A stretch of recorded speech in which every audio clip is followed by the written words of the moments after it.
దినమందునా ఒంటరితనమందునా కృంగిన దినమందునా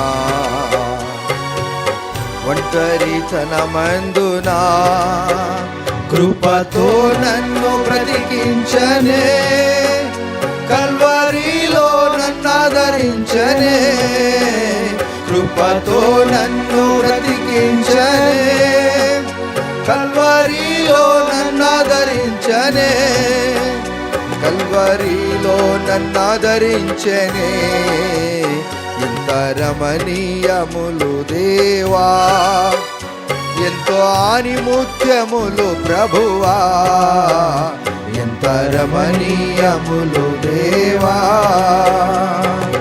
నీ వాక్యము జీవవాక్యము నా పాదములకు వెలుగాయనే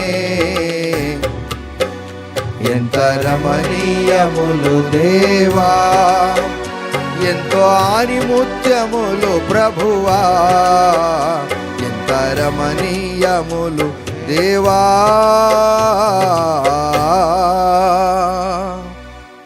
పరిశుద్ధుడా వందనాలు. కృంగిపోయిన మా జీవితాలను ఆదరించి ఓదార్చావు, పడిపోయిన మా జీవితాలను లేపావు, ఏమీ లేని దాన్ని ఉన్నట్టుగా చేస్తూ వచ్చావు. మీరు మా మీద చూపుతున్న అపారమైన ప్రేమను బట్టి వందిస్తుంటున్నాం. వాక్యము ద్వారా మమ్మల్ని మెరుగుపరచండి, మీరు మహిమ పొందండి. స్తోత్రాలు చెల్లిస్తూ యేసయ్య నామములో ప్రార్థిస్తున్నాం తండ్రి, ఆమెన్. యేసుక్రీస్తు నామములో మీ అందరికీ నా హృదయపూర్వక వందనములు. మీరందరూ చాలా బాగున్నారని మేము నమ్ముచున్నాం. రండి, పరిశుద్ధ గ్రంథములో నుండి విలాప వాక్యములు మొదటి అధ్యాయము, విలాప వాక్యములు మొదటి అధ్యాయము మొదటి వచనం చదువుకుందాం. The book of lamentation chapter 1 verse 1. జనభరితమైన పట్టణము ఎట్లు ఏకాకి అయి దుఃఖాక్రాంతమాయను, అది విధవరాలి వంటిదాయను. అన్యజనులలో ఘనతకెక్కినది, సంస్థానములలో రాజకుమార్తె అయినది, ఎట్లు పన్ను చెల్లించున్నదైపోయెను. 2వ వచనం. రాత్రి యందు అది బహుగా ఏడ్చుచున్నది, కన్నీరు దాని చెంపల మీద కారుచున్నది.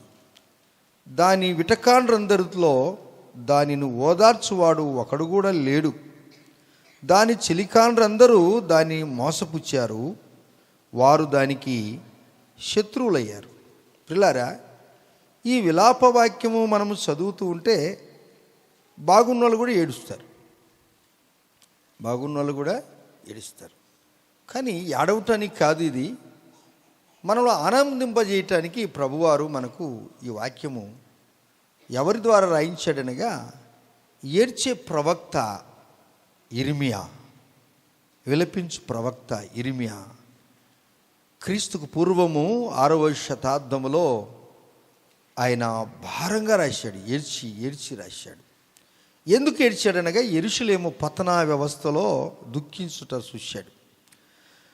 ఆయన హృదయ ఆవేదన కన్నీటి గాథ ఈ యొక్క కావ్యం రాస్తూ, విశ్వాసులు పాపం చేస్తే తప్పక దేవుడు శిక్షిస్తాడు, శిక్ష వెనుక మరలా క్రీస్తు యొక్క ప్రేమ వెంటాడుతూ ఉంటుంది. ఆ శిక్ష వెనుక యేసుప్రభు వారి యొక్క ప్రేమ కనపరుస్తూ వస్తాడు. కుమారుడు తప్పు చేస్తే తండ్రి శిక్షిస్తాడు, కుమారుడు తప్పు చేస్తే తండ్రి శిక్షిస్తాడు. ఆ శిక్ష తండ్రి ప్రేమకు సాదృశ్యంగా ఉంటుంది. ఏమి ఈ కథ, ఎందుకు రాశారు ఈ మాటలు? ఎంత ప్రేమ గల దేవుడు.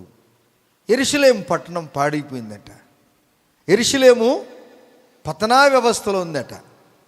ఆ దినం యెరూషలేము అలా అయిపోతే ఈ దినం కుటుంబ వ్యవస్థ ఇలా అయినట్లుగా కనపడుతూ ఉంటుంది కొందరిలో, అందరిలో కాదేమో. ఒకవేళ వాక్యము ఆ కొందరికే రాస్తున్నాడేమో, ఆ కొందరి కోసమే ఈ వాక్యము మన కొరకు జ్ఞాపకం చేస్తున్నాడు యేసుప్రభు వారు. ఎలాంటిది ఇది అనగా, జనభరితమైన పట్టణము ఎట్లు ఏకాకి అయిపోయింది, దుఃఖాక్రాంతి అయిపోయినందుకు ప్రశ్న ఇచ్చాడు. ఎంతోమంది జనసంఖ్య కలిగిన ప్రాంతము, మనుషులు లేరో అని కాదు, కానీ మనుషులు చాలామంది ఉన్నారు, కానీ వారు ఏకాకై ఏడుస్తూ ఉన్నారట. ఏడుస్తూ దాన్ని దేనికి తీసుకొని వచ్చాడంటగా, ఒక విధవరాలికి, అనగా భర్త లేని బిడకు, విడోకు సాదృశ్యంగా చెప్తున్నాడు. ఉన్నట్టుండి భర్త, ఉన్నట్టుండి మంచి భార్య, కుటుంబ యజమానుడు యజమానురాలు వెళ్ళిపోతే ఆ కుటుంబం ఎలా ఉంటుంది సరే ఆలోచన చేసినప్పుడు. కానీ ఇప్పుడు ప్రస్తుతం అందరూ ఉన్నారు, కానీ దుఃఖం ఉందట. భర్త ఉన్నాడు, భార్య ఉన్నాడు, కానీ వారి పరిస్థితి ఎలా ఉంది? అన్యజనుల్లో ఘనతకెక్కినది, సంస్థానంలో రాజకుమార్తె అయింది, ఈ దినము పన్ను కట్టుతుంది. ఒక సాధారణమైన వ్యక్తి పన్ను కట్టినట్టుగా అసలు ఆమె జీవితం ఎలా అయిపోయిందనగా ఏకాకి అయిపోయింది. అది అనే పదము రాగానే సంఘము అని మనం గుర్తు చేసుకోవాలి. సంఘములో ఎవరో నిరాశ నిస్పృహలో ఉన్నారు. నాకు తెలుసు, మీకు డబ్బు బాగుండొచ్చు, అందం ఉండొచ్చు, చదువు ఉండొచ్చు, హోదా ఉండొచ్చు, ఇంకా నాకు తెలియకుండా ఆస్తులు మీరు సంపాదించుకోవచ్చు, మంచిది, మీ కష్టార్జితం మీకు మిగిలిస్తాడు యేసయ్య.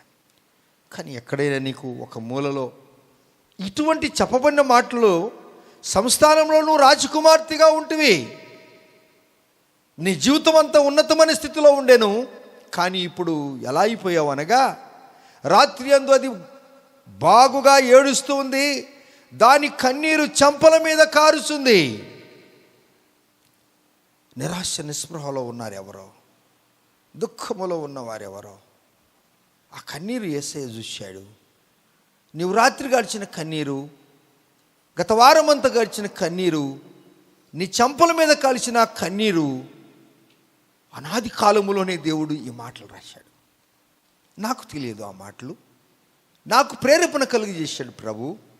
ఈ మాటలు మనము తెలుపుకుంటే ఎలా దేవుడు ఆ కన్నీరును తుడుస్తాడు చూడండి. దాని విటకారందరిలో దాన్ని ఓదార్చువాడు ఒకడు లేడు. సంఘాన్ని ఓదార్చువాడు లేడు, బిడ్డలను ఓదార్చువారు లేరు. మనుషులు చెడిపోవాలని కోరుకుంటారు అనేకులు. సమాజ విలువ ఎలిగిన వారు మనుషులు బాగుపడాలని కోరుకుంటారు. నిన్ను వలె నీ పొరుగువారిని ప్రేమించు అని చెప్పిన మాటలో ఆ మాట చెప్పటమే కాకుండా క్రీస్తు యేసు ప్రభు తన ప్రాణమనే అర్పించాడు.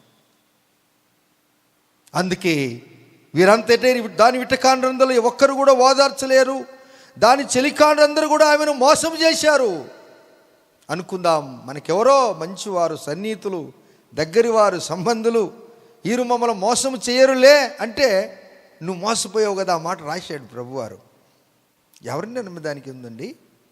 ప్రభువారు అంటున్నాడు, వారు మోసం చేశారు. చివరికి చూడండి, వారందరూ కూడా ఏమైపోయారు?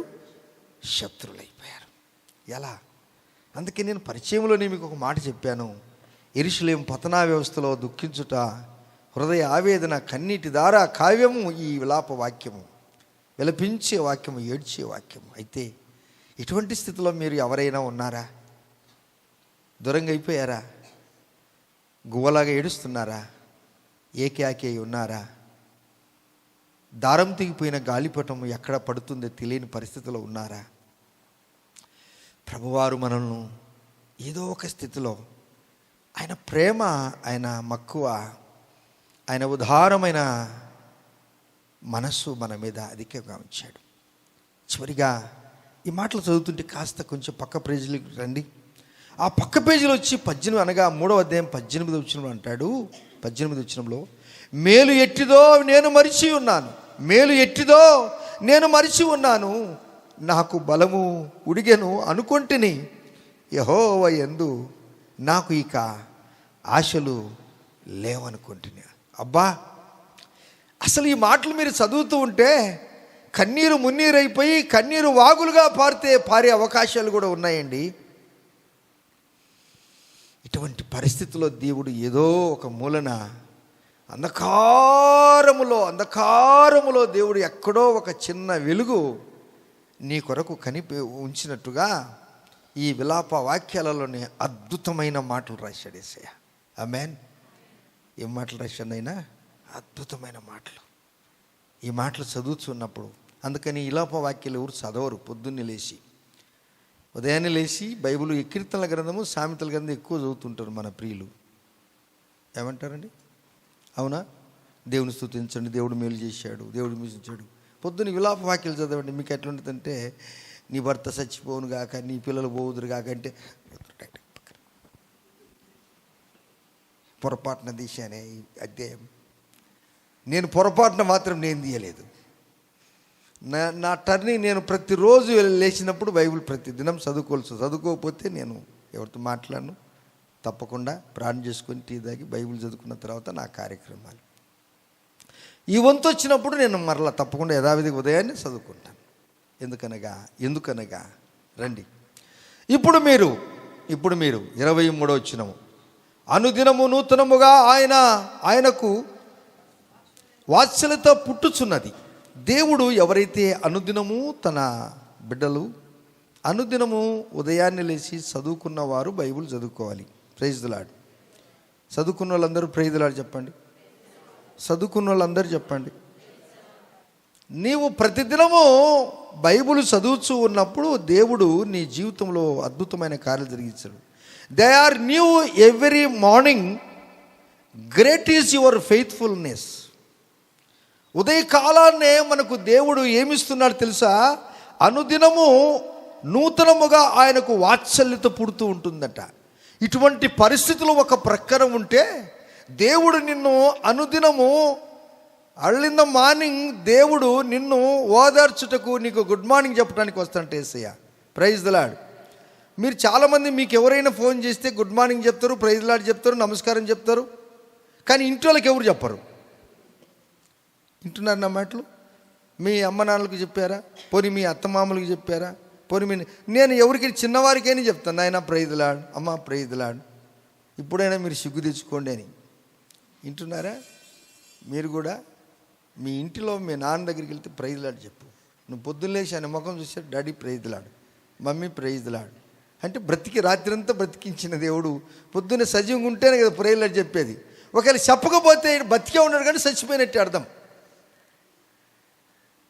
మీరేమో పెద్ద ఎవరైనా ఫోన్ చేసి హలో, ఎంత మంచి మాట, కోకిల పాడినట్టు మాట్లాడు, హలో బాగున్నారా, టిఫిన్ చేసుకున్నారా, ఏమి పెడుతుందే, బాగలేవు దేవుని ఇస్తావా, ఉత్తమ మాటలన్నీ. Okay, God bless you. ఎంత కానీ ఇంట్లో చెప్పినావా? ఎరా మీరు చెప్పారు ఇంట్లో అమ్మకి ఈరోజు, నాన్నకు, అమ్మ చెప్పారంటే చెప్పలేదే. అందుకే వాక్యం ఇది విలాపము. చెప్పని దానికి విలాపమే. దేవుడు అంటున్నాడు, దేవుని బిడ్డలారా, అయితే ఆయన అనుదినము కృప నీ మీద ఉన్నప్పుడు నువ్వు ఉదయాన్నే లేచి ప్రభువు ధ్యానము చేస్తావు, ప్రభువు మాటలు వింటావు. ప్రతి ఆదివారము దేవుడు నీ మీద కృప కుమ్మరిస్తాడు. ఆయన శక్తి నీ మీద ఉంటుంది, ఆయన బలము నీ మీద ఉంటుంది. ఆ నూతన ఆత్మ దేవుడు నీ మీద నింపుతాడు. ఎస్కేల్ గ్రంథము 19వ అధ్యాయము, ఎస్కేల్ గ్రంథము 11వ అధ్యాయం 19వ వచనం. The book of SQL chapter 11 verse 19 చదువుకుందాం. చదవండి. వారు నా కట్టడలను నా విధులను అనుసరించి గైకొన్నట్లు నేను వారి శరీరములో నుండి రాతి గుండెను తీసివేసి వారికి మాంసపు గుండెనిత్తును. వారికి ఏక మనసు కలగజేసి వారి యందు నూతన ఆత్మను నేను ఉంచుతానంటున్నాడు. యేసే కుమ్మరిస్తానంటాడు. నీకు నూతన ఆత్మ, నూతన శక్తి, నూతన బలము. నిన్నటి దినమున ఉదయం కాదు మనకు కావాల్సింది, ఈ దినము జరిగిన ఉదయం కాదు మనకు కావాల్సింది, రేపటి ఉదయం కొరకు నీ శుద్ధపడాలి. ఎందుకనగా దేవుడు నీ మీద నూతన ఆత్మను కుమ్మరించడానికి ఈ దినం కూడా సిద్ధంగా ఉన్నాడు. ఆమేన్, ఆమేన్. ఇప్పుడు మీరందరూ, నేను ఎప్పుడప్పుడు చెబుతూ ఉంటాను, మీకు బాగా అర్థమయ్యే విషయాల్లో అర్థమయ్యే విధంగా చెబుతూ ఉంటాను. పూల తోటలకు వెళ్ళారా మీరు అని అడిగితే కొందరు వెళ్ళారు, కొందరు వెళ్ళలేదు. కానీ పూలను మాత్రం మీరు చూశారు. ఆమేన్. ఫ్లవర్స్ని చూశారా? నిన్న పూలు కాదు మనకు కావాల్సింది, ఈరోజు పుట్టిన పూలు కావాలి. తోట మరి మీరు గమనించండి, ఆ తోటను చూసి ఉదయాన్నే వెళ్ళి ఈ దినానికి పనికొచ్చే పూలని తెచ్చి పెడతారు మార్కెట్లో. ఎక్కడికైనా మీరు మార్కెట్కి వెళ్ళండి అండి. నేను బెంగళూరు రోడ్డుకి వెళ్ళాను, ఎంత బిజినెస్ అండి అది. వారు ఎటువంటి విషయానికైనా కానీ వారు తీసుకెళ్తారండి పూలు. ఆ పువ్వులు చాలా విలువగలయండి. దేవుడు అంటాడు, ఆ పువ్వులను చూసి నేర్చుకొని అన్నాడు. సొలొమోన్ రాజు కూడా దానికి సమానంగా లేదట. ఇప్పుడు దేవుడు నీకు నూతన ఆత్మను ఇవ్వాలంటే నీ కఠినమైన గుండె ఏమైపోవాలి? బాగా కావాలి. యేసు ప్రభు వారు మనం పాట పాడుతుంటాం, గుండె చెదరిన వారిని బాగు చేయువాడని, గుండె చెదరిన వారిని బాగు చేయువాడని, వారి గాయములన్నీయు కట్టుచున్నవాడని, వారి గాయములన్నీయు కట్టుచున్నవాడని, దేవునికి స్తోత్రము గానము చేయుటయే మంచిది, మనమందరము స్తుతి గానము చేయుటయే మంచిది.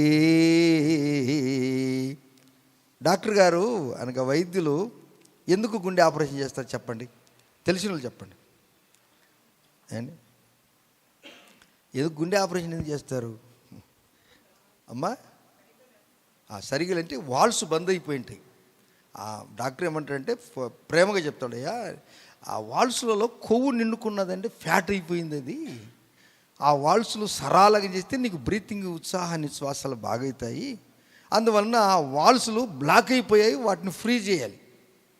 ఏంటి, నీళ్లు పోతున్నాయి, నిలవ స్టక్ అయిందంటే ఏదో అడ్డం పడింది అని అర్థం.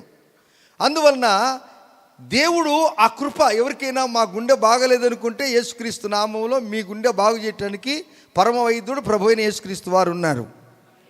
ఆమేన్ చెప్పండి. గొప్పవాడు. అందుకే గుండె చెదరిన వారిని బాగు చేయువాడని, గుండె చెదరిన వారిని బాగు చేయువాడని, వారి గాయములన్నీయు కట్టుచున్నవాడని, వారి గాయములన్నీయు కట్టుచున్నవాడని, దేవునికి స్తోత్రము గానము చేయుటయే మంచిది, మనమందరము స్తుతి గానము చేయుటయే మంచిది.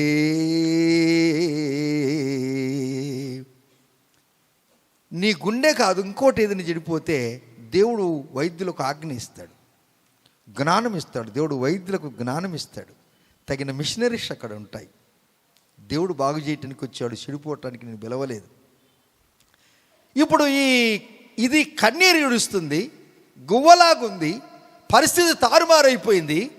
కారణం, పతనానికి గల కారణం ఏంటనగా ఇశ్రాయేల్ ప్రజలు దేవునికి దూరం అయ్యారు. దూరం అవటం వలన పరిస్థితులు తారుమారైపోయింది, ఏకాకిగా మార్చబడ్డారు. ఇప్పుడు అంటాడు, నిన్ను శిక్షిస్తాడు యేసయ్య. ఆ శిక్ష కాదు, ఆ శిక్షణ. చప్పలు కూడా చూద్దామా? అది తర్పేదు. దేవుడు నిన్ను తర్పి చేసినప్పుడు నిన్ను బాగు చేస్తాడు యేసయ్య. బాగు చేయటానికి అంటున్నాడు ఇక్కడ మనము ఎస్కేల్ గ్రంథం 11:19 అంటాడు కింది భాగంలో, వారి కఠినమైన గుండెను తీసివేసి. దేవుని బిడ్డలకు మంచి గుండె ఉండాలి, కఠినమైన ఆత్మ ఉండకూడదు, కఠినమైన మాట, కఠినమైన విధి మీకు ఉండకూడదు. అది మాంసం గుండెగా మార్చబడినప్పుడు వాళ్ళన్నీ ఓపెన్ అవుతాయి, తెరవబడతాయి. ఇప్పుడు నీకు ఉచ్ఛ్వాస నిశ్వాసాలు బాగా అయిపోతాయి. నీవు మనిషిగా బాగా సాధారణ మనిషిగా, సగటు మనిషిగా జీవిస్తావు. అందువలన వారి మీద నా యొక్క ఆత్మను కుమ్మరిస్తాను. నేను వారి మీద నా ఆత్మను కుమ్మరించి అనుదినము నేను వారితో మాట్లాడతాను. ఎలా మాట్లాడతాను అనగా, ఒక ఉద్యానవనములో వికసించిన పువ్వు, ఈ దినము వికసించిన పువ్వు రేపటికి పనికిరాదు. నిన్నటిదే, ఈ రోజుదే. ఈ పువ్వు రేపు పెట్టుకుంటే వాడిపోతుంది. మానవుని జీవితము కూడా, నీ జీవితము క్షణ భంగురము. నీవు నీటి మీది బుడగలాంటివి, అడవిలో పుట్టిన పువ్వు లాంటి వాడివి. నీవు వాడిపోతావు కనుక నిన్నటి ఆశీర్వాదం కాదు నీకు కావాల్సింది, నిన్న జరిగినటువంటి ఆత్మ కాదు నీకు కలిగింది. ఈరోజు నీకు అనుదిన ఆత్మతో, అనుదిన శక్తితో యేసయ్యని నేను నింపాలంటే, అనుదినము నువ్వు నూతన పరచటానికి, యేసయ్య నీతో ఉండటానికి నువ్వు తప్పకుండా ప్రార్థన పరుడవై, ప్రార్థన పరురాలువై నడవాలనేదే దేవుని యొక్క శాసనము, విధి, చట్టము. అలా మనం చేయకపోతే మనం మొదటనే చదువుకున్నాం. ఏం చదువుకున్నామండి విలాప వాక్యంలో?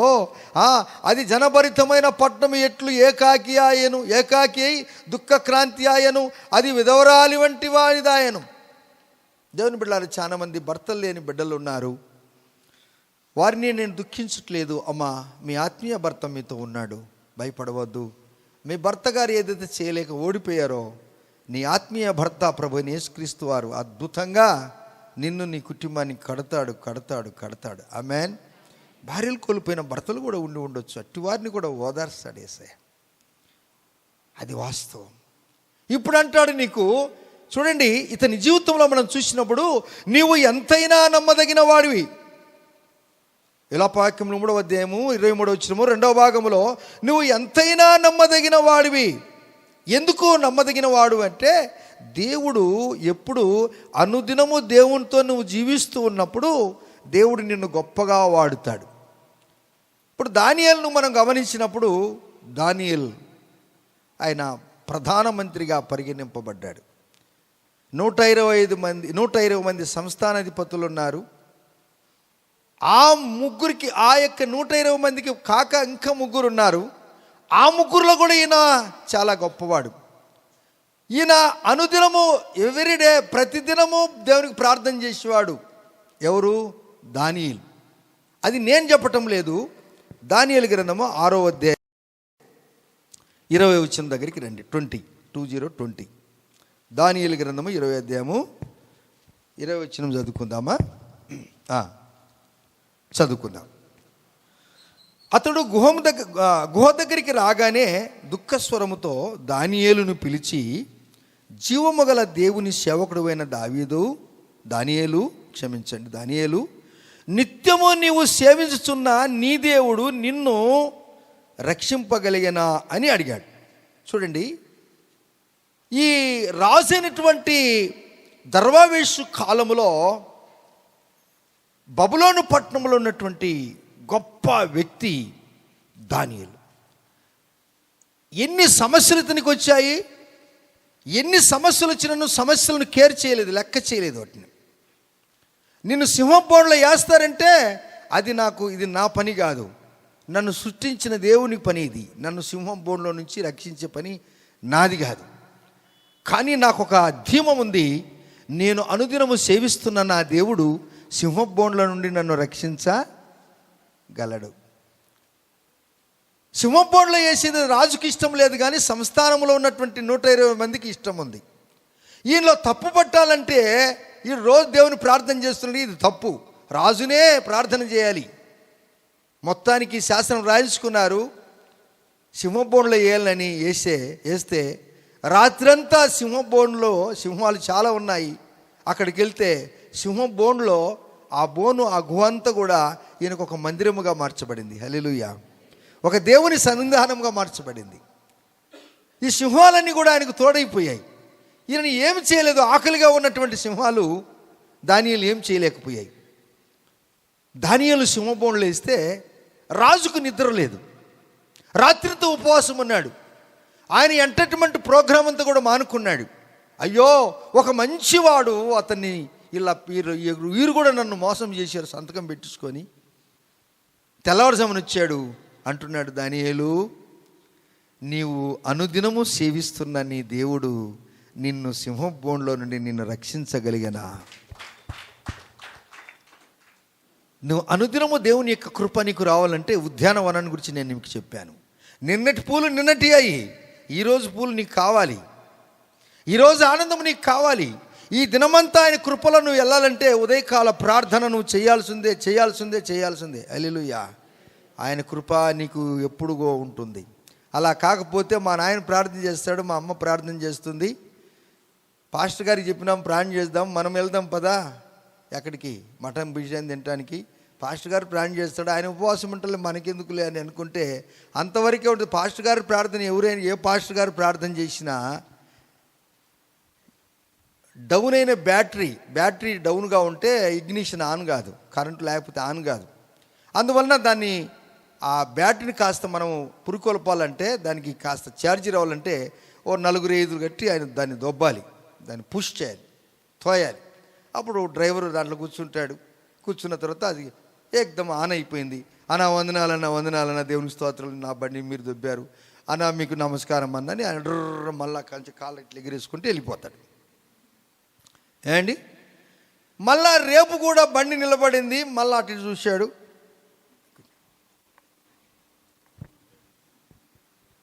వాళ్ళనుకో నిన్న కూడా దుబ్బాం కదా అనుకుంటారు. సరే అడిగాడు లేప, పాప మనిషి మంచి మస్తుగా రెడీ అయిపోయి వచ్చాడు. చలో అని 3వ రోజు వచ్చాడు. అన్నా నమస్కారం. ఆయన అంటాడు, ఈ బండిని తీసుకుపోయి ఆ రైలు కింద పెట్టంటాడు. ఆయన ఏడు పెట్టాడు? నిన్నటి దినం కాదు, నీకు సెల్ఫ్ స్టార్ట్ కావాలి. నీ జీవితంలో నీకు ఎప్పుడైతే నీకు నూతన ఆత్మ కుమ్మరింపబడుతుందో, ఆదివారంలో నేను ఎంతమంది పగ్గాలు పట్టుకొని ఇంట్లో పెట్టుకున్నా కానీ నేను కరెక్ట్ టైంకి ప్రార్థనకు పోవాలంటాను. అంటావా లేదా? నీకున్న ఆ రాతికుండా పోవాలి. ఏకుండా పోవాలి చెప్పరు మీరు? రాతికుండా లేకపోతే జీవితకాలం అంతా మా లాంటి భాషలు కాదు. దేవదూతల వాక్యం చెప్పిన కానీ మీరు వినరు. దేవదూతల కిందికి వచ్చి నాయనా మానంటే ఓగిరి సార్ నమ్దే అంటావు. దేవుడు ఎవరితో మాట్లాడుతున్నాడు చెప్పండి? చెప్పరు నాకు. ఎస్, అనుదినము మా భారం భరించే దేవా, అనుదినము మా భారం భరించే దేవా, అనుక్షణము నీతో మేము గడిపే భాగ్యం మాకు దయచేయి. దానియేలు అనుదినం ప్రార్థన చేశాడు. సమస్యలు వస్తున్నాయని చెప్పారు, సింహబోన్లో వేస్తారంటే డోంట్ కేర్, ఇది నా బాధ్యత కాదు, నేను అనుదినం ప్రార్థన చేస్తాను, నేను అనుదినం ప్రయాణం చేస్తాను. నువ్వు ప్రార్థన చేయి, సమస్య ఆయన పరిష్కారం చేస్తాడు, విజయము నీకు ఇస్తాడు యేసయ్య. ఆమేన్. సమస్య పరిష్కారం చేస్తే ఆయన, మీరు కాదు, నేను కాదు, దేవుడు చేస్తాడు. నీలో ఉన్నవాడు లోకంలో ఉన్నవాడి కంటే గొప్పవాడు. కఠినమైన ఆత్మలు కూడా మాట్లాడి నీ పక్షంగా ఆయన న్యాయం తీరుస్తాడు. కానీ సొలొమోను ఎటువంటి వాడు అనుదినము దేవుని దగ్గర ఉండలేకపోయాడు. రండి 2 మాటలు నేను చెప్పి ముగిస్తాను. రండి చూడండి, ద బుక్ ఆఫ్ లూక్. ఒకసారి ఇక్కడి నుంచి పోదాం అక్కడికి. లూకాసు సువార్త 12వ అధ్యాయం 27వ వచనం. The book of Luke chapter 12:27. అందరు బైబిల్ ఉన్నవారు చూసుకోండి. నేను చెప్తున్న మాటలు అక్కడ ఉన్నాయా లేదు చూసుకోండి. లూకాసు సువార్త 12:27. ఎలాగో ఎదుగుచున్నావో ఆలోచించుడి. బాగా మనకు చెప్తున్నాడు, పువ్వులు ఎలాగూ ఎదుగుచున్నావో ఆలోచన చేయండి. అవి కష్టపడవు, వడకవు. అయినను తన సమస్త వైభవముతో కూడిన సొలొమోను సైతము వీటిలో ఒకదాని వలన అలంకరింపబడలేదు అని చెప్తున్నాడు. ఏంటండి ఇది? పువ్వులకు సొలొమోను రాజుకు ఏం పెట్టాడుడా? ఇది మామూలు మాట. అయినా ఆయన గురించి ఒక్కసారి 1 రాజుల గ్రంథం 4వ అధ్యాయం 32 వచ్చిన దగ్గరికి వద్దాం. ద బుక్ ఆఫ్ 1 కింగ్స్ చదువుకుందామా? కాదు, 1 రాజులు 11వ అధ్యాయము మొదటి నుంచి చదువుకుందాం. 1 రాజులు 11వ అధ్యాయం మొదటి నుంచి చదువుకుందాం, తర్వాత అక్కడికి వస్తాం. మోయాబీలు, ఎదోమీయులు, అమ్మోనీయులు, సిదోనీయులు, హిత్తీయులు అను జనులు మీ హృదయములను తమ దేవతల తట్టు త్రిప్పుదురు గనుక వారితో సహవాసం చేయకూడదనియు వారిని మీతో సహవాసం చేయనీయకూడదనియు యెహోవా ఇశ్రాయేలులకు సెలవిచ్చి ఉన్నాడు. అయితే రాజైన సొలొమోను ఫరో కుమార్తెను గాక ఆ జనులలో ఇంకా అనేక మంది స్త్రీలను మోహించి. చాలు. ఇతడు దేవుని ఎరగని ప్రజలను వద్దన్నాడు. ఇది శాసనం, చట్టం. ఈ చట్టాన్ని ఇతడు మర్చిపోయాడు. ఇతనికి తెలుసు, అన్నీ తెలుసు. తెలిసి ఏం చేశాడు? అన్య బిడ్డలతో సంబంధం చేసుకున్నాడు. చేసుకొని చూడు ఏం చేశాడు అతడు. 2వ వచనంలో, అయితే రాజైన సొలొమోను ఫరో కుమార్తెను గాక ఆ జనంలో ఇంకా అనేక మంది పరస్త్రీలను మోహించి కామాతురత గలవాడై వారిని ఉంచుకొనుచు వచ్చెను.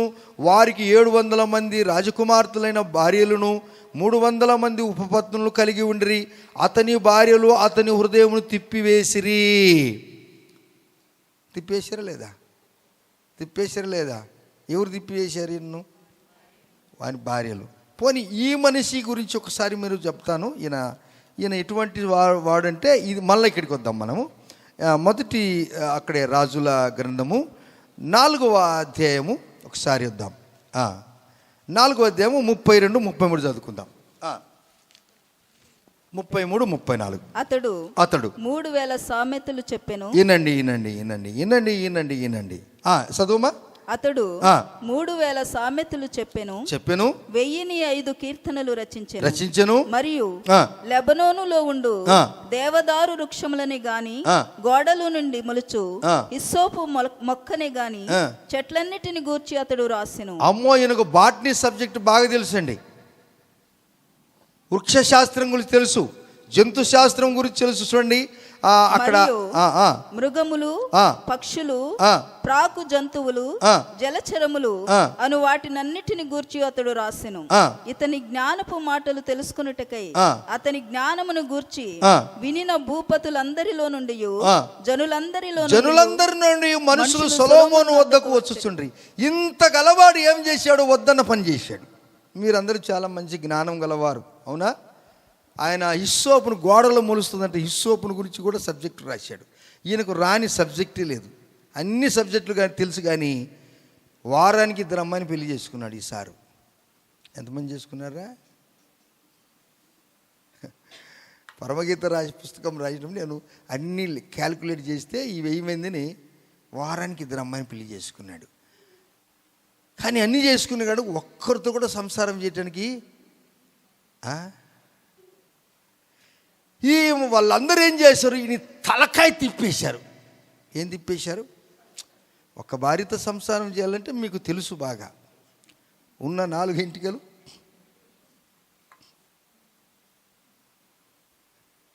అయితే మీరు చాలా మంచి వాళ్ళు, మీ భర్తల మీద ఎంటికలు బాగా పెట్టారు, మీకు దేవుడికి స్తోత్రాలు.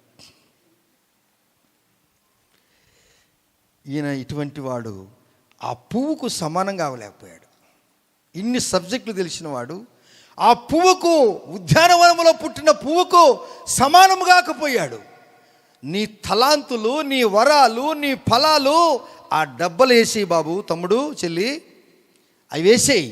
కానీ ఆజ్ఞ అతిక్రమమే పాపం. దానియేలు ముమ్మారు యెరూషలేము తట్టు కిటికీలు తెరిచి ప్రార్థన చేస్తున్నాడు. సమస్యలు చేయని తెలిసినప్పటికీ కూడా లెక్క చేయలేదు. ఎందుకో తెలుసా? అనుదినము అతనికి నూతన శక్తి కావాలి. అతనికి అనుదినము నూతన ఆత్మతో మనము నింపబడాలి. Praise the lord. అనుదినము మన జీవితంలో నూతనముగా మనం నింపబడినప్పుడు సమస్యలకు మనము భయపడవలసిన ఒక్కర బొత్తిగా లేనే లేదు. నిన్ను సృష్టించిన దేవుడు నీ సమస్యలకు పరిష్కారం చేస్తాడు ఆయన. అంతే, ఏసి తీసేది లేదు, తీసి వేసేది లేదు. అందుకే విలాప వాక్యములో ఆమె చెంపల మీద కన్నీరు కారుతున్నాయంట. ఆమె తెలిసిన వారందరూ కూడా శత్రులైపోయారట. ఆమెను ఓదార్చే విటకాడే లేడట. కారణం ఏంటి అనగా దేవునికి దూరం అయిపోయారు యెరూషలేము బిడ్డలు. యెరూషలేము అనగా సమాధానమే. నువ్వు సమాధానమని చెబుతున్నావే కానీ సమాధానమే లేదే. నువ్వు అంటున్నావు నేను రాజునని అంటున్నావు, కానీ నీ జోబిలో పైస లేదే. అర్థమైందా మీకు? నువ్వు అంటున్నావే కానీ నీ దగ్గర ఏమీ లేదే. ఒట్టి మాటలు కట్టిపెట్టోయ్, గట్టి మేలు తల పెట్టవోయ్, బరే మాతుగలు మాట్లాడతా ఇదిరా నీవు. దేవుడు అంటాడు, నీవు అనుదినము దేవుని సన్నిధానములు ఎదుకట్టలేదు గనుక దేవుడు నీకు మరలా ఒక అవకాశం ఇచ్చి ఆ రాతి గుండెను యేసుక్రీస్తు నామములో తీసివేసి తిరిగి దేవుడు నీకు ఒక నూతన ఆత్మను యేసయ్య ఇయ్యాలని ఆశపడుతున్నాడు. అప్పుడే నీ ముఖములో ఎప్పుడు చిరునవ్వు ఉంటుంది. సమస్యలకు భయపడవద్దు తమ్ముడు, చెల్లి, అమ్మా. జరుగుతాయి, జరగని కొత్త ఏమి రావు.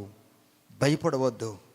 నిన్ను సృష్టించిన దేవుడు నీకు భర్త అయి ఉన్నాడు. ఆమేన్.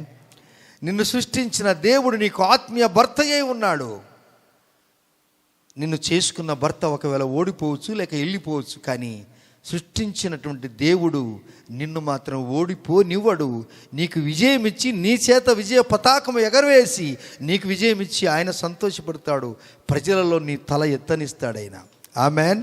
రండి దేవుని బిడ్డలారా, విలాప వాక్యములు 3వ అధ్యాయము విలాప వాక్యము అధ్యాయము 3వ అధ్యాయము 24వ వచనము. ఎస్. యెహోవా నా భాగమని నేను అనుకొనుచున్నాను. చూసావా, ఇక్కడే ఏమొచ్చు చూడు, ఇర్మియా ప్రవక్త అంటున్నాడండి, whatever it may be, Lord Jesus Christ is my portion, is my portion, నా భాగమని నువ్వు ఎందుకోవాలి. ఏండి నీది ఏ భాగమో, ఏంటి నీ చర్చికి వెళ్ళి ఎక్కడ కూర్చున్నావు, నీ భాగం కాదు, నా భాగం కూడా నీకు నీ అనుకోకూడదు. కానీ యేసును నీవు ఆయన భాగంగా ఎంచుకుంటే ఆయన తన హృదయంలో నిన్ను పెట్టుకుంటాడు. Praise the Lord. ఆయన హృదయంలో నువ్వు ఉన్నావు గనుక నీకు ఆయన హృదయంలో స్థానం ఇచ్చాడు గనుక నువ్వు ఆయనకు హృదయంలో స్థానం ఇచ్చినప్పుడు ఈ కార్యం జరుగుతుంది. అంటాడు, నీవు ఎంతైనా నమ్మదగిన వాడవు, యెహోవా నా భాగమని నేను అనుకొనుచున్నాను, ఆయన యందు నేను నమ్మిక ఉంచుకొని ఉన్నాను. ఆమెన్. ఆయన యందు నేను నమ్మకం ఉంచుకున్నానంట. అంతే కదా, అంతే కదా. యేసు దొరికెను మనకెంతో భాగ్యము, యేసు దొరికెను మనకెంతో భాగ్యం అంట. దేవుడు అంటాడు, ఈ భాగ్యమైనటువంటి దేవుణ్ణి నీవు దీన్ని చేయి జారుకోకుండా ఉంచితే దేవుడు నీ కళ్ళ మీద, నీ కళ్ళ నుండి కారిన చెంపల మీద కారిన ఆ యొక్క కన్నీటినంటింటి కూడా ఆయన కవిలిలో అనగా పుస్తకంలో రాస్తాడట. నువ్వు దేవుని కొరకు విడిచిన కన్నీరంతా కూడా ఆయన కవిలిలో రాస్తాడట. నీ సొంత దాని కొరకు నువ్వు ప్రార్థన చేస్తే కాదు, ఆత్మల పట్ల భారము కలిగి ప్రార్థన చేయాలట. ఇర్మియా ప్రవక్త రాశాడు ఈ మాటలు. చెడిపోయి పడిపోయినటువంటి వారిని గురించి రాశాడు. సంఘాలు ఎందుకు పతలవుతామనగా ప్రార్థన చేసే ప్రార్థన పరులు తక్కువైపోతారు. వచ్చేవారి కూడా మనసు ఇక్కడ ఉండదు, ఎప్పుడు వెళ్ళిపోవాలని అనుకుంటూ ఉంటారు కొందరు, అందరు కాదు. మరికొందరైతే ఎంత తోడైనా పర్వాలేదు, ప్రభు సన్నిధిలో ఒక్క దినమైన మనం పరిపూర్ణంగా గడకపోతే ఎలా అని మరికొందరు అనుకుంటారు. ఆ స్థితిలో నీవు ఉండాలి. ఆ స్థితిలో నువ్వు ఉన్నట్లయితే నిన్నటి దినమునే ఈ దినము వికసించే పుష్పము కొరకు, ఈ దినము ఉద్యానవనంలో వికసించే పుష్పము అది వికసించినప్పుడు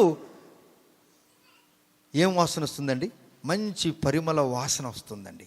నీ నుండి నా నుండి వికసించిన ఈ పరిమళ వాసన అది ఎక్కడో ఉద్యానవనంలో పుడితే అది మార్కెట్కు వస్తుంది. మార్కెట్లో అది అమ్మడబోతే అది ఎంతోమంది ఇండ్లకి వెళ్ళిపోతుంది. ఎంతోమంది ఘనమైన వారికి స్వాగతం పలటానికి పూగు చేయిస్తారు. ఆ పూగుచ్చం ఇచ్చినప్పుడు ఆనందిస్తారు. వారి మెడలో దండ వేస్తారు, అన్ని పూలతోనే వేస్తారు. ఎందుకు అలా గౌరవించారంటే నా హృదయంలో ఉన్న మాట నేను ఎలా వ్యక్తపరుచుకోవాలి, ఇదిగో ఈ పూగుచ్చం తెచ్చాను నీకు ఇస్తున్నాను, ఇలా నీవు ఉండాలి, కలకలలాడుతూ ఉండాలని. అది నిన్నటి దండ ఎవరికి వేసిందో మళ్ళీ ఈరోజు చేస్తే అది సద్ది దండ వేసావు, అసలు దాంట్లో కలబోతుంది. పరిశుద్ధాత్మ దేవుడు కూడా నీలో స్రవించాలి అంటే ఆ పరిశుద్ధాత్మ దేవునికి నువ్వు ప్రాధాన్యత ఇవ్వాలి. పరిశుద్ధాత్మ దేవునికి ప్రాధాన్యత నువ్వు ఇస్తే దేవుడు నీకు ప్రాధాన్యత ఇస్తాడు. హల్లెలూయా. 91 కీర్తన 14 వచనంలో ఏముందండి? అతడు నన్ను ప్రేమించుచున్నాడు గనుక నేను అతన్ని తప్పించెదను, అతడు నా నామమును ఎరిగినవాడు గనుక నేను అతనికి గనపరిచెదను, శ్రమలో నేను అతనికి తోడై ఉందును, దీర్ఘాయు చేత అతని తృప్తిపరిచెదను, నా రక్షణ అతనికి చూపించెదను. హల్లెలూయా, హల్లెలూయా. అంతేగాని వచ్చినప్పటి నుంచి నువ్వు కొనుక్కుంటే నీకు ఏమో పాత పూదండలు వేసిన కానీ అర్థం లేదు. తర్వాత పూదండలు అన్నీ అయిపోయిన తర్వాత ఏం చేస్తారండి? వాటంటిని ఎక్కడో పారేస్తారు. కానీ పరిశుద్ధాత్మ దేవుడు పారవేయబడేవాడు కాదు, నీ జీవితాన్ని బాగు చేసేవాడు. చివరి మాటలు చదువుకుందాం రండి. చూడండి, యెహోవా నా భాగమని మనం కోరుకొనుచున్నాము, ఆయన యందు నేను నమ్మిక ఉంచుకున్నాను, తన్ను ఆశ్రయించు వారి ఎడల యెహోవా దయాళుడు, తన్ను ఎదుకు వారి ఎడల ఆయన దయ చూపిస్తాడంట. హల్లెలూయా. ఆయన ఆశ్రయిస్తే కొరత చేయడంటే యేసయ్య. ఆమెన్. యేసు ప్రభు వారిని నిజముగా నమ్మిన వారు ప్రపంచంలో ఎవరు చెడిపోలేదండి. హల్లెలూయా. ఎంతమంది నమ్ముతారు ఈ మాట? నిజముగా, క్రమముగా, నమ్మకంగా, పరిశుద్ధంగా ఉన్నవారికి దేవుడు ఏ కొరత చేయడు. ఏండి, ఊరికే తూటాముటా భక్తి ఉంటుంది చూడు. వారం రోజులు పోయినామండి, ఏం కాలేదండి, మరలంగా అది ఆ ఊరికి పోదాము, అక్కడ పోయి ఇసుక తెచ్చుకుందాము, ఇక్కడ పోయి ఏమండి ఈ కొబ్బరి నుండి తెచ్చుకుందాము, అక్కడ పోయి చేతిగుడ్డలు తెచ్చుకుంటే నువ్వు జీవితకాలం అంతా తిరుగుతూనే ఉంటావు బాబు నైనా, ఇట్లే తిరుగుతూ ఉంటావు. నిన్ను బాగు చేయడానికి ఎన్ని అవసరం లేదు, అదొక విధి అంతే. దేవుని పిల్లలారా, 34వ కీర్తన 10వ వచనం, Psalm chapter 34, Psalm chapter 34 verse 10 చదువుకుందాం. కీర్తనలు 34:10. సింహపు పిల్లలు లేమి గలవై ఆకలిగొనును. బాగేనండి. సింహపు పిల్లలు లేమి కలిగి ఆకలిగా ఉండును. యెహోవాను ఆశ్రయించు వారికి ఏ మేలు కొదువై ఉండదు. యెహోవాను ఆశ్రయించు వారికి ఏ మేలు కొదవై ఉండదు. ఆమేన్.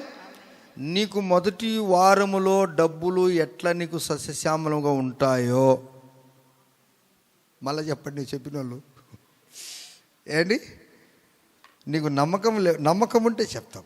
నీకు మొదటి వారంలో జీతం వస్తే ఎంత సంతోషంగా ఉంటావో, జీతం రాని ఆఖరి వారంలో కూడా యేసయ్య నీకేం కొరత చేయడు. చప్పలు కొడదు, మీరు నమ్మితే చప్పలు చేయడు. ఆమేన్. అంతే. నువ్వు దేవుని కార్యం చూడాలంటే నువ్వు ఆఖరి వారంలో చూడాలా. ఏం లేనప్పుడు చేయాలా.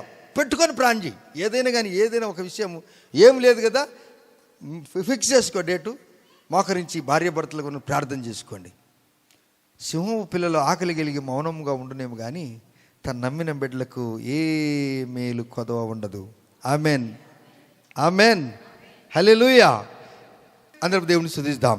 నీకే కొరత చేయడు, యథార్థవంతులకే కొరత చేయడు. స్తోత్రము తండ్రి. అక్కడే మనం చూసినప్పుడు ఇంకొక మాట 84:11 చూసినప్పుడు, కీర్తనల గ్రంథం 84:11 చూసినప్పుడు 84:11 వచనంలో దేవుడు మీ జీవితాల్లో చూడండి, రెండో భాగం, దేవుడైన యెహోవా సూర్యుడును కేడమునై ఉన్నాడు. యెహోవా కృపయు ఘనతయు అనుగ్రహించును. యథార్థముగా ప్రవర్తించు వారికి ఆయన ఏ మేలు చేయక మానడు. ఆమెన్. మోకరిద్దాం, ప్రార్థన చేసుకుందాం, దేవుని స్తుతిస్తాం. అనుదినము ప్రార్థన చేసుకోవటానికి, అనుదినము చదువుకున్న వారిని వాక్యం చదువుకోవటానికి, అనుదినము దేవుని సన్నిధానంలో నూతన ఆత్మతో నింపబడటానికి తీర్మానం చేసుకుందాం. దేవుడు నిన్ను దీవిస్తాడు, ఆశీర్వాదిస్తాడు. ఆయన ఒక మంచి సమరయుడిగా వచ్చాడు, నీ కన్నీరు చూశాడు. విటకాండ్రందరూ కూడా నీకు దూరం అయిపోయారు, శత్రువులుగా మార్చబడ్డారు. ఏమండి మీరు బాగున్నారని అడిగే నాదుడు లేడు. విధవరాలి వంటి దానివి అయిపోయావా? అన్ని జనుల్లో ఘనతకెక్కిన దానివి నువ్వు ఎట్లో పన్ను చెల్లిస్తున్నావు. రాత్రి యందు అది బహుగా ఏడుస్తోంది. కన్నీరు దాని చెంపల మీద కారుతున్నది. దాని విటకారందరిలో దాన్ని ఓదార్చువాడు ఒకడు కూడా లేడు. దాని చెలికాళ్ళందరూ దాన్ని మోసపుచ్చారు. అందరూ కూడా శత్రువులైపోయారు. అయితే యేసయ్య ఒక్కడే నీకు మిత్రుడు, బ్రదర్, సిస్టర్. అందుకే ఆయన అనుదినము నూతనముగా మనకు వాత్సల్యత పుట్టిస్తున్నాడు. ఆయన నూతనమైన వాత్సల్యత మన జీవితాన్ని ఉన్నతమైన స్థితికి తెచ్చింది. అందుకే దేవుడు అంటాడు, నీవు ఎంతైనా నమ్మదగిన వాడవు ప్రభువా. భక్తుని జీవితము గొప్పది ప్రియులారా. ఆయన ఎంతో ఏడ్చి కన్నీరు విడిచి ప్రార్థన చేస్తూ యెరూషలేమును గురించి ఏడ్చాడు. పతనమైపోయిన జీవితాన్ని గురించి బాధపడ్డాడు. అంటున్నాడు ఆయన, యెహోవా నా భాగము అని నేను అనుకున్నాను. ఆయన యందు నేను నమ్మకం ఉంచుకున్నాను. ఆయన నేను ఆశ్రయించాను. ఎందుకనగా ఆయన దయాళుడు, ఆయన తిరిగి నాకు దయ చూపిస్తాడని అనుకున్నాడు. సింహ పిల్లల ఆకలి కలిగి మౌనముగా ఉండునేమో కానీ తను నమ్మిన బిడ్డలకి ఏ మేలు కొదవ ఉండదు. స్తోత్రము తండ్రి. హల్లెలూయా. దేవానికే స్తోత్రాలు చెల్లిస్తున్నాం స్వామి.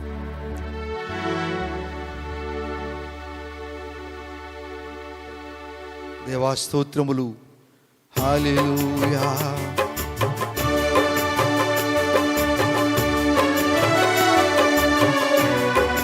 ఓ మంచి సమరయుడా, అందరం చప్పలు కొడదాం.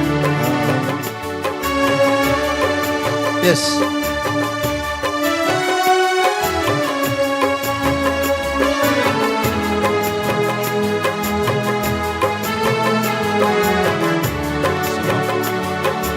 ఓ మంచి సమరయుడా, నా ప్రాణ స్నేహితుడా, ఓ మంచి సమరయుడా, నా ప్రాణ స్నేహితుడా, ధవలవర్ణుడా రత్నవర్ణుడా అతి సుందరుడా నా ప్రభువే రత్నవర్ణుడా అతి సుందరుడా నా. మరోసారి ఓ మంచి సమరయుడా, ఓ మంచి సమరయుడా నా ప్రాణ స్నేహితుడా, ఓ మంచి సమరయుడా నా ప్రాణ స్నేహితుడా, ధవలవర్ణుడా రత్నవర్ణుడా అతి సుందరుడా నా ప్రభు యేసు, ధవలవర్ణుడా రత్నవర్ణుడా అతి సుందరుడా నా ప్రభు యేసు. యథార్థవంతులకి మేలు కొదవ ఉండదు, సింహపిల్లల ఆకలి కలిగి మౌనం ఉండనేమో కానీ తన బిడ్డలకి ఏ మేలు కొదవ ఉండదు. అదేన వాక్యము నీ నమ్మకముని హెచ్చిస్తుంది. నీ కన్నీరు ప్రభువారు చూశాడు. సింహపు పిల్లలు ఆకలి గొనినను నాకు ఏ మేలు కొదవయ్యై ఉండదు. సింహపు పిల్లలు ఆకలి గొనినను నాకు ఏ మేలు. అరచు పిల్ల కాకులకు ఆహారమిచ్చావు ఆశ్చర్యకరుడా నా యేసు ప్రభువా.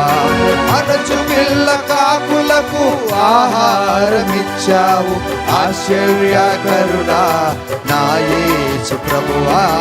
ధవలవర్ణుడా రత్నవర్ణుడా అతి సుందరుడా నా ప్రభు యేసు, ధవలవర్ణుడా రత్నవర్ణుడా అతి సుందరుడా నా ప్రభు యేసు.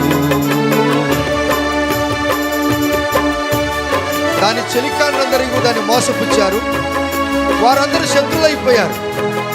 విటకాండ్రందరూ కూడా ఓదార్చోడు ఒకడు లేకపోయాడు. కానీ యేసయ్య వచ్చాడు, నీకోడు నా ప్రాణ స్నేహితుడు.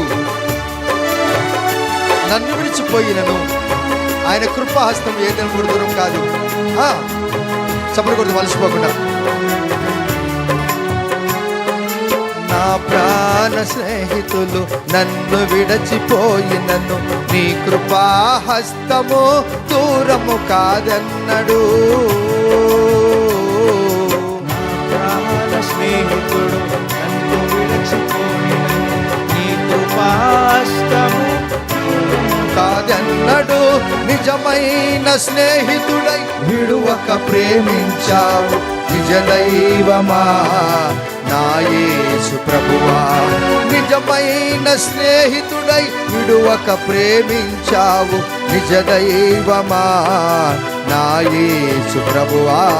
ధవలవర్ణుడా రత్నవర్ణుడా అతి సుందరుడా నా ప్రభు యేసు, ధవలవర్ణుడా రత్నవర్ణుడా అతి సుందరుడా నా. ఓ మంచి సమరయుడా, ఓ మంచి సమరయుడా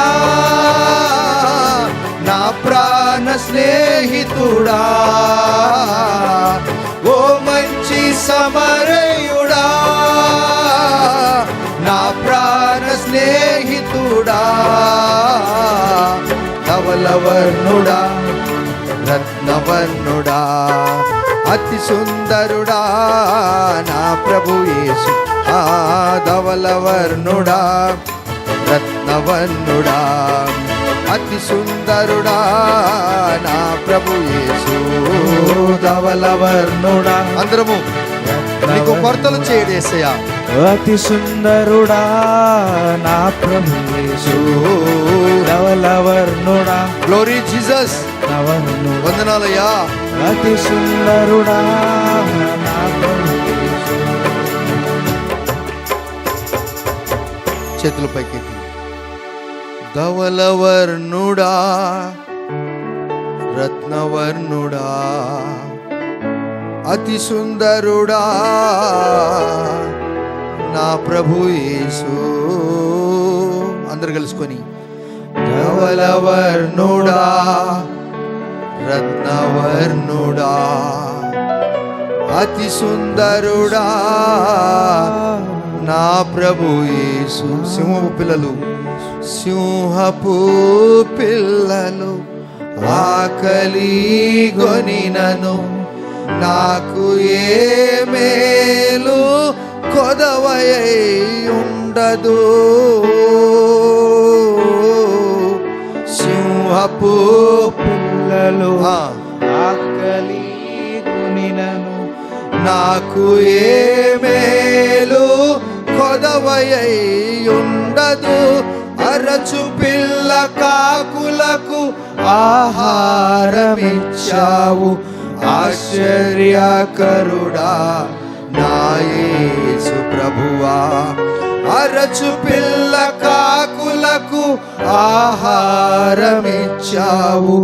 ఆశ్చర్యకరుడా నా యేసు ప్రభువా. ధవలవర్ణుడా రత్నవర్ణుడా అతి సుందరుడా నా ప్రభు యేసు.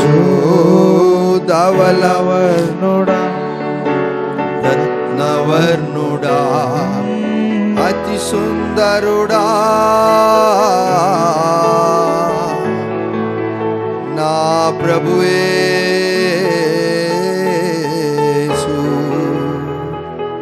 విలపించొద్దు, ఏడవద్దు. నీ కన్నీరు తీర్చి కరుణామయుడు నీ దగ్గరికి వచ్చాడు. అందరూ మోసం చేశారా? శత్రులైపోయారా? ఓదార్చిన నాదుడు లేడా? నీ డబ్బు నిన్ను ఓదార్చలేకపోయిందా? వాక్యమే నిన్ను ఓదార్స్తుంది. ఎస్, మీ కొరకు నేను ప్రార్థన చేస్తాను. పరిశుద్ధుడా, ప్రేమగల రాజా, నీ పాదములకు వందనాలనైనా.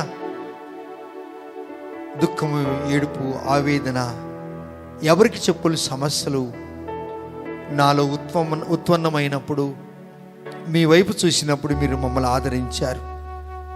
ఒకటి మాకు అర్థమైపోయింది, అందరి ప్రేమలు వ్యర్థమే, కానీ మీ ప్రేమే శాశ్వతమైనదని మీరు గుర్తించారు. మీరు దయగల దేవుడు గనుక అనుదినము మీరు మా మీద వాత్సల్యత పుట్టిస్తున్నారు. అనుదినము మీరు మాకు నూతనమైన ఆత్మను మీరు మాకు కుమ్మరించారు. ఉద్యానవనములో వికసించిన ఉదయకాల పువ్వు వలె మమ్మల్ని వికసింపజేశారు. దేవా, నీ ప్రియబిడ్డలను దీవించి ఆశీర్వదించి వీరికి ఘనతనిచ్చే దేవుడు స్వామి, వీరిని దీవించే దేవుడు ప్రభువా. ఈ దినం ఎంతమంది జన్మదినం జరుపుకుంటున్నారో, ఎంతమంది అయితే వివాహ దినం జరుపుకుంటున్నారో వారిని దీవించి ఆశీర్వదించండి. ఒకవేళ ఎవరైనా జరగరాని కార్యం జరిగి ఉంటే వారిని ఓదార్చండి ప్రభువా, ధైర్యపరచండి, ఆరోగ్యపరచండి. గుండె చెదిరిన వారిని బాగు చేసి దేవుడు అని అన్ని విషయాలు వీరిని బాగు చేసి వీరిని మేలుతో నింపినందుకు మీకు స్తోత్రాలు చెల్లిస్తూ ఘనత మహిమా ప్రభావములు మీకు మాత్రమే ఆరోపించుకుంటూ ఘనపరుస్తూ యేసుక్రీస్తు నామములోనే ప్రార్థించి అడిగి పొంది ఉన్నాము తండ్రి, ఆమేన్. మన తండ్రి దేవుని ప్రేమ, కుమారుని యొక్క కృప, పరిశుద్ధాత్మ దేవునికి అనుశాసము ఇప్పుడు మనందరికీ యేసయ్య నూతనమైన ఆత్మశక్తి మనందరికీ అనుగ్రహించునుగాక. ఆమేన్. Praise the Lord. ప్రభు మిమ్మల్ని దీవించి ఆశీర్వదించునుగాక. God bless you.